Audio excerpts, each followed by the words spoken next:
Imagine that you face the following pair of concurrent decisions. First, examine both decisions, then make your choices. Decision 1. Choose between A. Sure gain of $240, B. 25% chance to gain $1,000 and 75% chance to gain nothing. Decision 2. Choose between C. Sure loss of $750, D. 75% chance to lose $1,000 and 25% chance to lose nothing.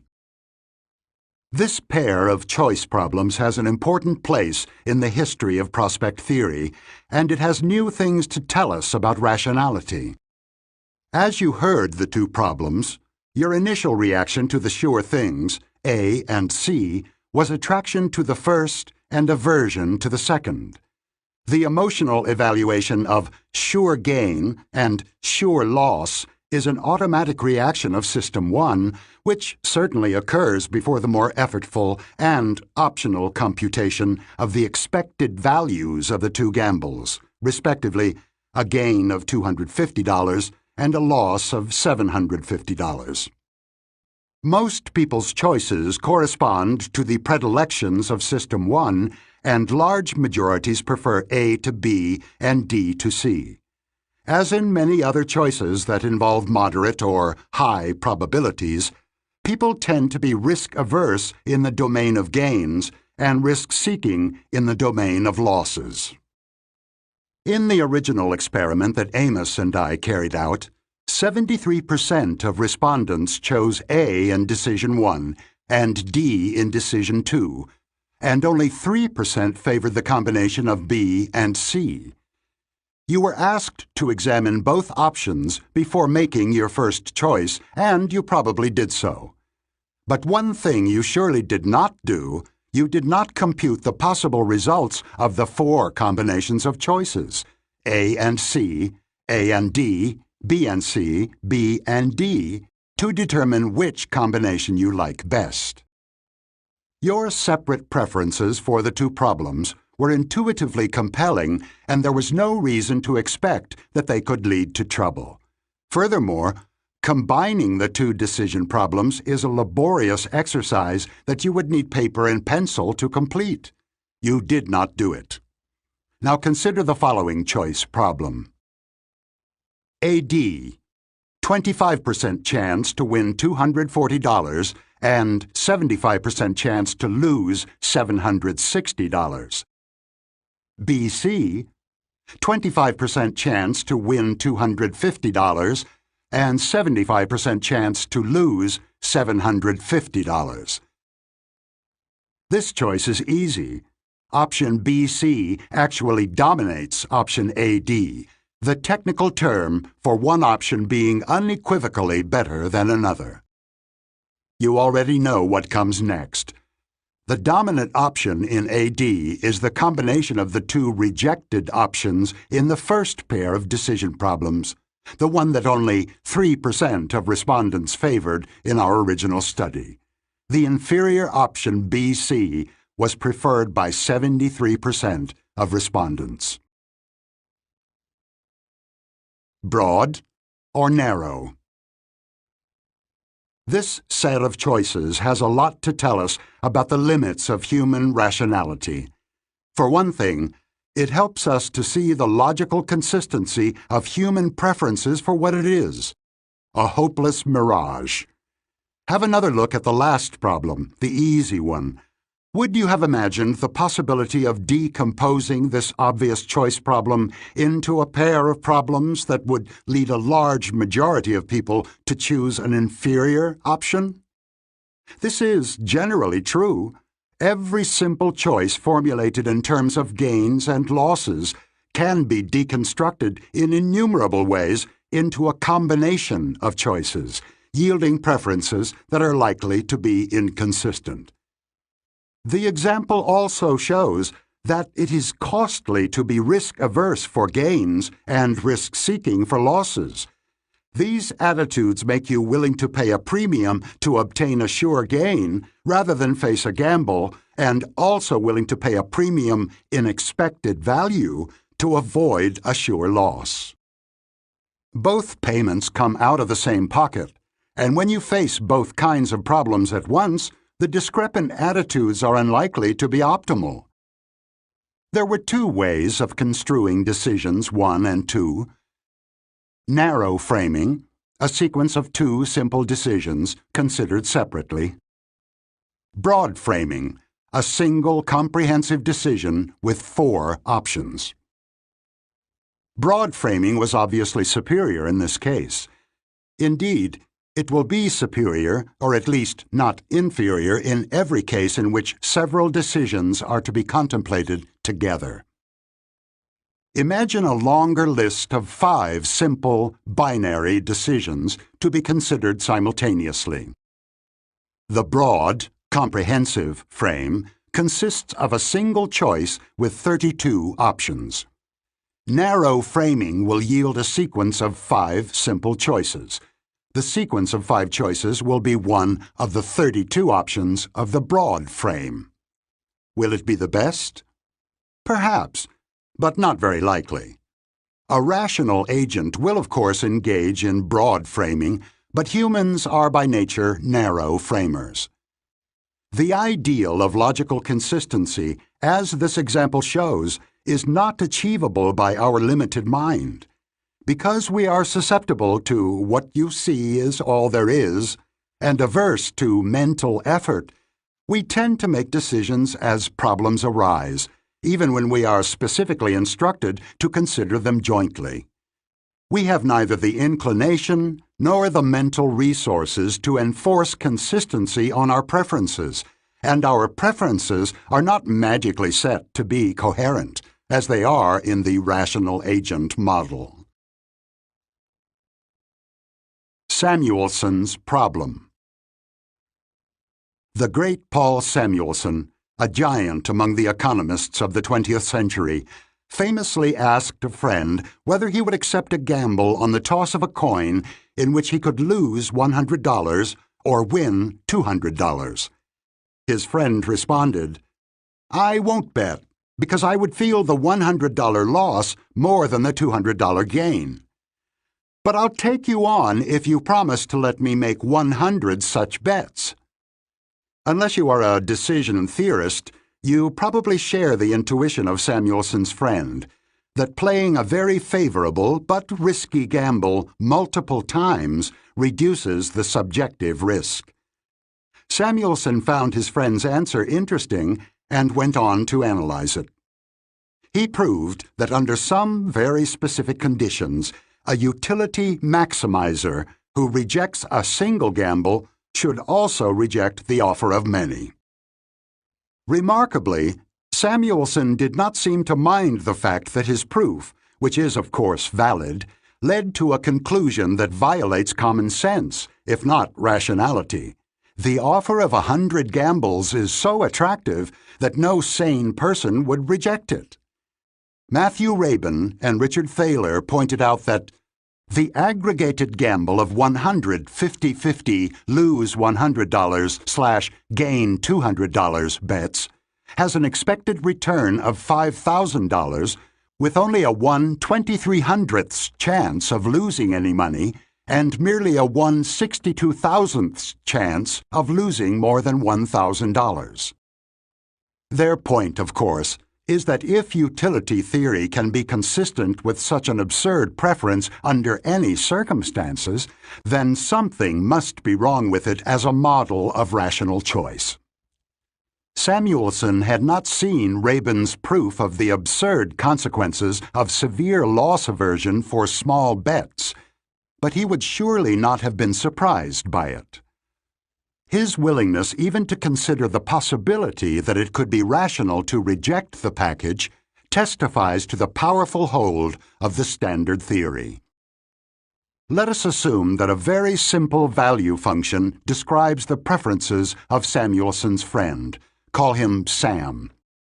To express his aversion to losses, Sam first rewrites the bet, after multiplying each loss by a factor of 2. He then computes the expected value of the rewritten bet. Here are the results for 1, 2, or 3 tosses. They are sufficiently instructive to deserve some pupil-dilating effort. 1 toss, 50% lose 100, 50% win 200, expected value 50. Losses doubled, 50% lose 200, 50% win 200, expected value 0. 2 tosses, 25% lose 200, 50% win 100, 25% win 400, expected value 100. Losses doubled, 25% lose 400, 50% win 100, 25% win 400, expected value 50. 3 tosses, 12.5% lose 300, 37.5% win 0, 37.5% win 300, 12.5% win 600, expected value 150. Losses doubled, 12.5% lose 600, 37.5% win 0, 37.5% win 300, 12.5% win 600. Expected value 112.5. You can see here that the gamble has an expected value of 50.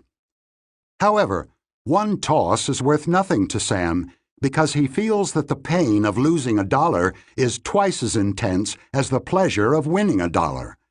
After rewriting the gamble to reflect his loss aversion, Sam will find that the value of the gamble is 0. Now consider 2 tosses. The chances of losing have gone down to 25%. The 2 extreme outcomes, lose 200 or win 400, cancel out in value. They are equally likely, and the losses are weighted twice as much as the gain.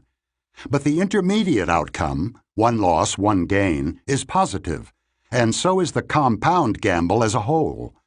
Now you can see the cost of narrow framing and the magic of aggregating gambles. Here are 2 favorable gambles, which individually are worth nothing to Sam. If he encounters the offer on 2 separate occasions, he will turn it down both times. However, if he bundles 2 offers together, they are jointly worth $50. Things get even better when 3 gambles are bundled. The extreme outcomes still cancel out, but they have become less significant. The 3rd toss, although worthless if evaluated on its own, has added $62.50 to the total value of the package. By the time Sam is offered 5 gambles, the expected value of the offer will be $250. His probability of losing anything will be 18.75%, and his cash equivalent will be $203.125. The notable aspect of this story is that Sam never wavers in his aversion to losses. However, the aggregation of favorable gambles rapidly reduces the probability of losing, and the impact of loss aversion on his preferences diminishes accordingly.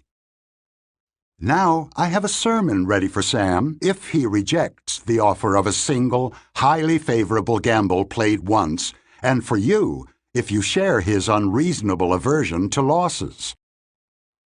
I sympathize with your aversion to losing any gamble, but it is costing you a lot of money. Please consider this question. Are you on your deathbed? Is this the last offer of a small, favorable gamble that you will ever consider? Of course, you are unlikely to be offered exactly this gamble again, but you will have many opportunities to consider attractive gambles with stakes that are very small relative to your wealth.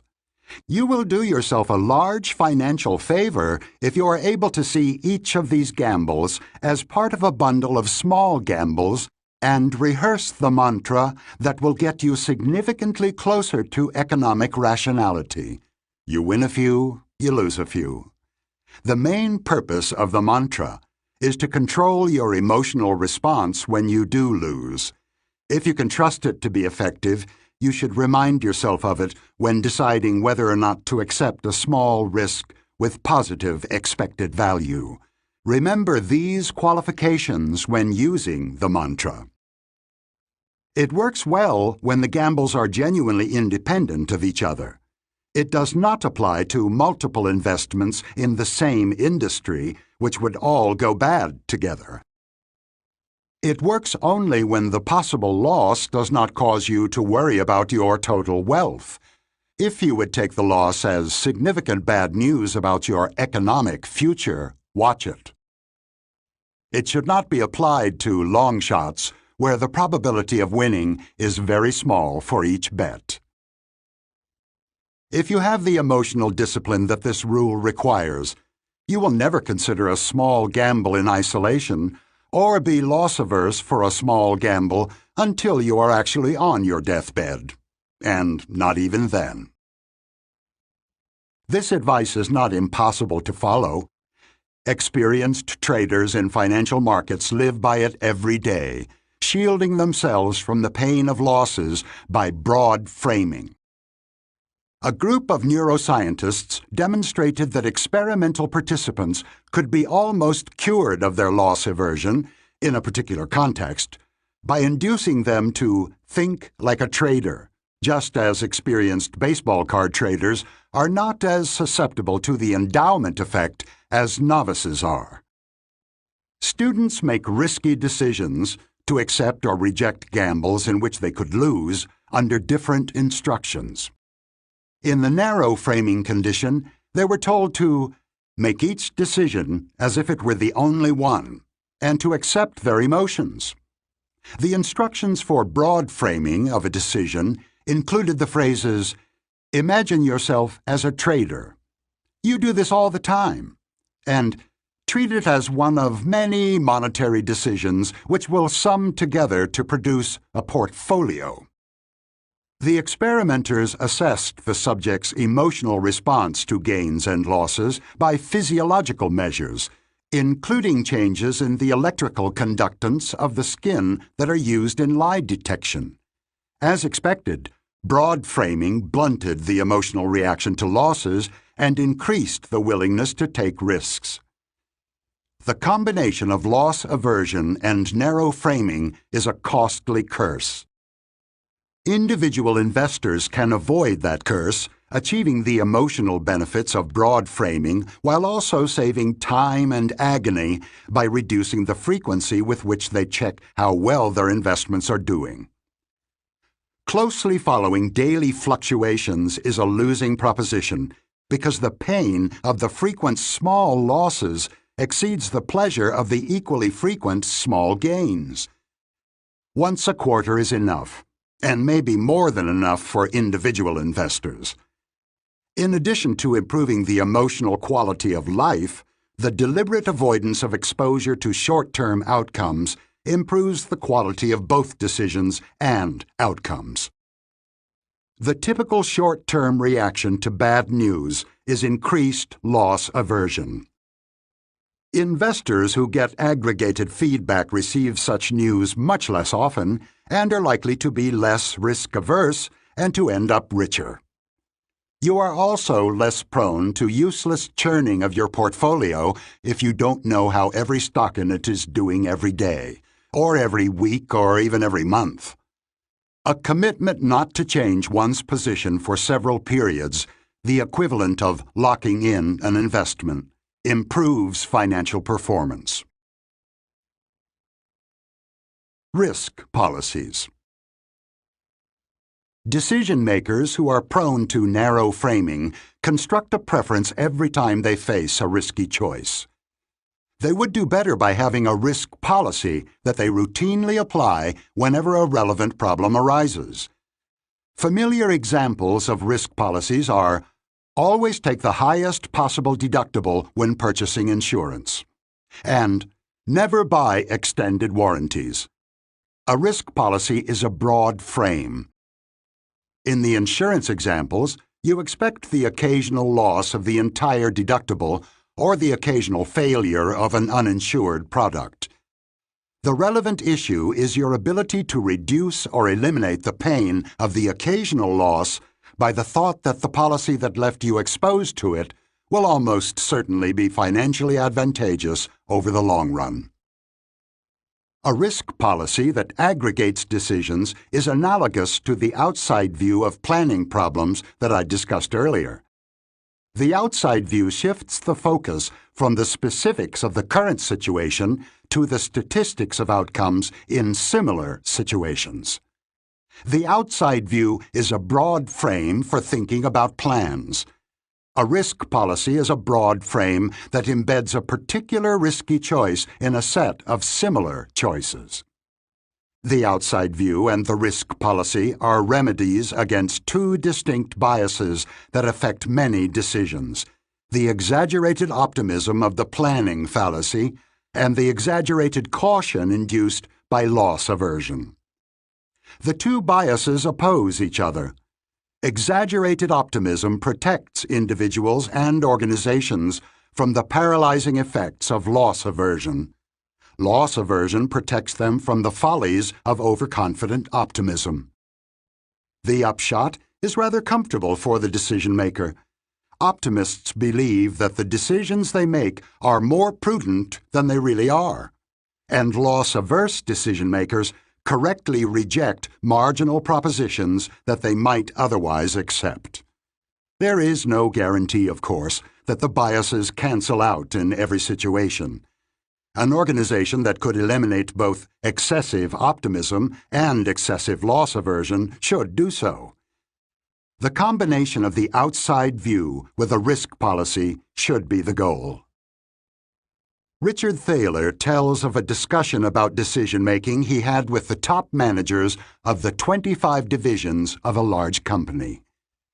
He asked them to consider a risky option in which, with equal probabilities, they could lose a large amount of the capital they controlled or earn double that amount. None of the executives was willing to take such a dangerous gamble. Thaler then turned to the CEO of the company, who was also present, and asked for his opinion. Without hesitation, the CEO answered, "I would like all of them to accept their risks." In the context of that conversation, it was natural for the CEO to adopt a broad frame that encompassed all 25 bets. Like Sam facing 100 coin tosses, he could count on statistical aggregation to mitigate the overall risk. Speaking of risk policies. Tell her to think like a trader. You win a few, you lose a few. I decided to evaluate my portfolio only once a quarter. I am too loss-averse to make sensible decisions in the face of daily price fluctuations. They never buy extended warranties. That's their risk policy. Each of our executives is loss-averse in his or her domain. That's perfectly natural. But the result is that the organization is not taking enough risk.